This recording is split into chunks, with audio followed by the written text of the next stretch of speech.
बिस्मिल्लाहिर्रहमानिर्रहीम। अस्सलामु अलैकुम। BCom part two advance accounting का एक बहुत इम्पोर्टेंट चैप्टर, बहुत इम्पोर्टेंट टॉपिक जिसका नाम है इंस्टॉलमेंट सेल्स।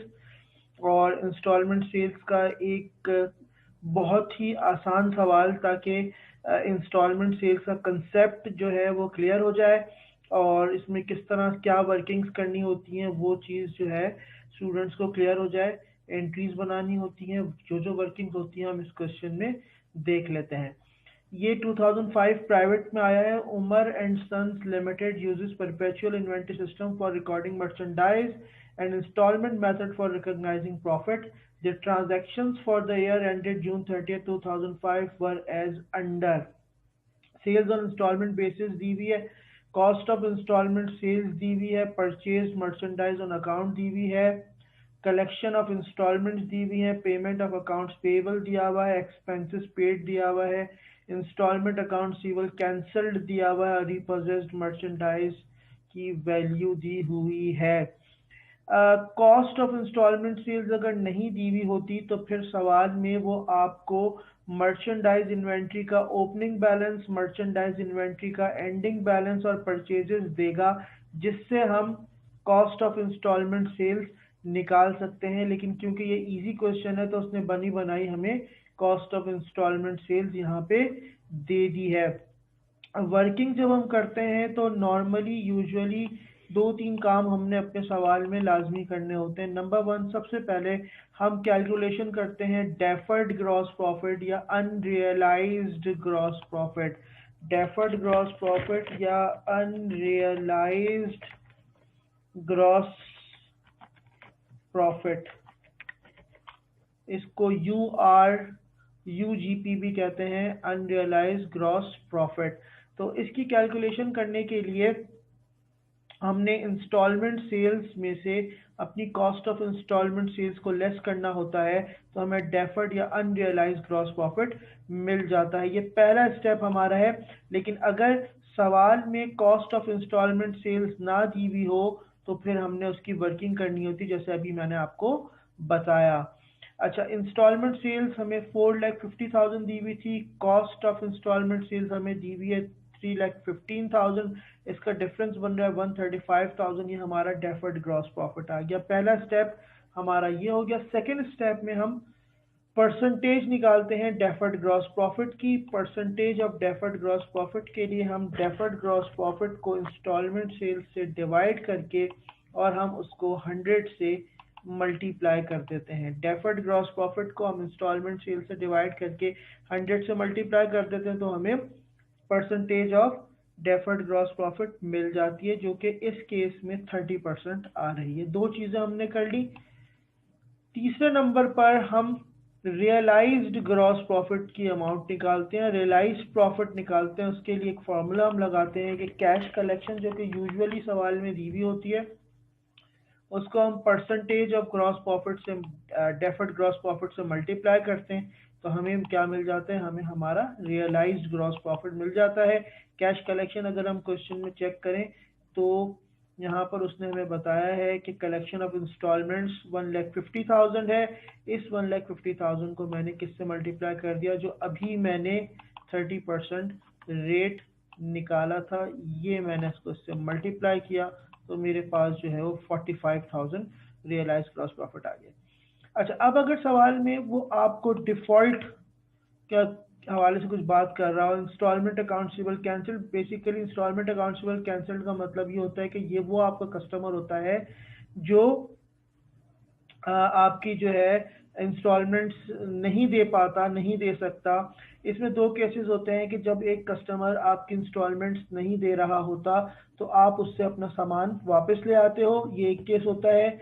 डिफ़ॉल्ट के केस में सामान आपको वापस मिल जाता है।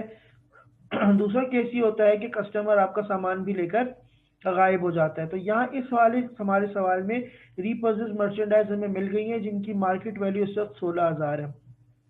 तो एक वर्किंग हमने इसकी भी करनी होगी, जिसको हम हेडिंग लगाएंगे लॉस गेन ऑन डिफॉल्ट। या तो लॉस होगा या हमें इसमें गेन होगा। Instalment account receivable cancelled question में मौजूद है 25,000। इस इंस्टॉलमेंट अकाउंट रिसीवेबल कैंसल्ड में क्योंकि प्रॉफिट का एलिमेंट शामिल होगा तो हम उसका प्रॉफिट का एलिमेंट निकाल देंगे।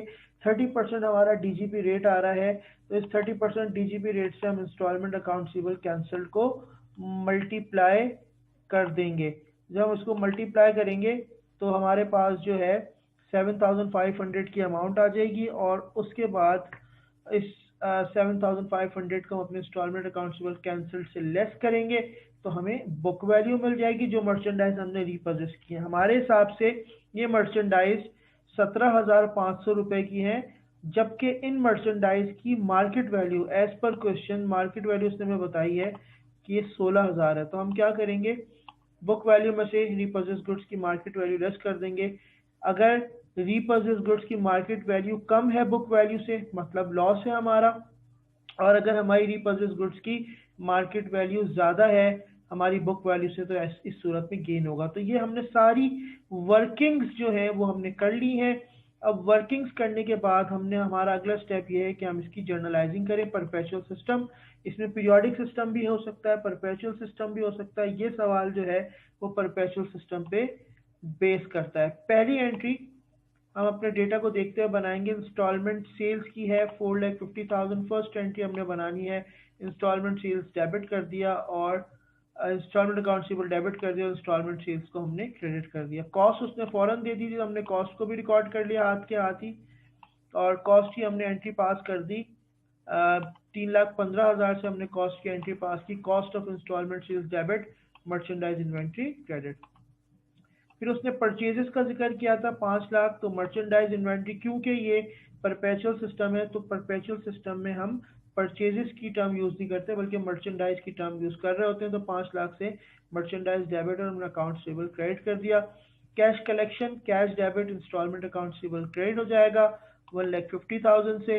उसके बाद इन्होंने जो है अगली एंट्री हमें ये बताई है कि payment of accounts payable, normal entry बनती है, अकाउंट्स पेबल हमारा डेबिट हो जाता है और कैश क्रेडिट हो जाता है। इंस्टॉलमेंट एक्सपेंसेस का जिक्र हो रहा है तो इंस्टॉलमेंट एक्सपेंसेस डेबिट और कैश क्रेडिट हो गया।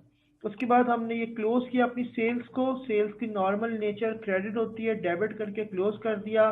Cost of instalment sales normal nature इसकी डेबिट होती है, क्रेडिट करके इसको क्लोज कर दिया। बैलेंसिंग फिगर हमारी डीजीपी या डेफर्ड ग्रॉस प्रॉफिट आ गई। और उसके बाद जो है हमने क्या किया, हमने जो है जो हमारा रियलाइज ग्रॉस प्रॉफिट आया था यहाँ पर 45,000, उसको हमने अपने प्रॉफिट एंड लॉस अकाउंट में पहले तो हमने डेफर्ड ग्रॉस प्रॉफिट को रियलाइज ग्रॉस प्रॉफिट में क्लोज किया है, और अगर एक एक्स्ट्रा एंट्री बनाना चाहें तो रियलाइज ग्रॉस प्रॉफिट को हम प्रॉफिट एंड लॉस अकाउंट में भी क्लोज कर सकते हैं। ये रियलाइज की अमाउंट है, इसकी एंट्री बनती है डेफर्ड ग्रॉस प्रॉफिट डेबिट और रियलाइज ग्रॉस प्रॉफिट क्रेडिट। फिर रिपोजिशन वाली एंट्री हमने पास कर दी है, instalment account receivable cancelled credit हो जाता है।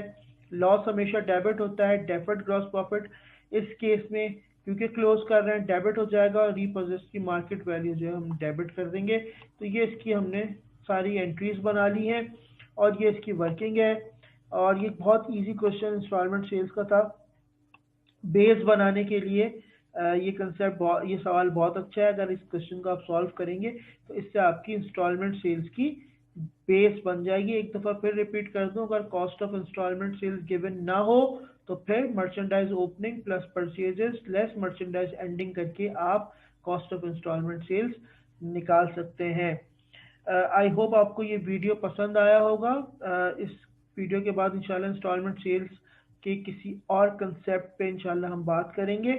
अगर ये वीडियो आपको पसंद आया है तो हमारा यूट्यूब चैनल सब्सक्राइब कीजिए और बेल आइकन पे क्लिक कीजिए ताकि आपको जो भी नया वीडियो हम अपलोड करें उसकी इन्फॉर्मेशन आपको फ़ौरन मिल जाए। बहुत बहुत शुक्रिया। अल्लाह हाफ़िज़।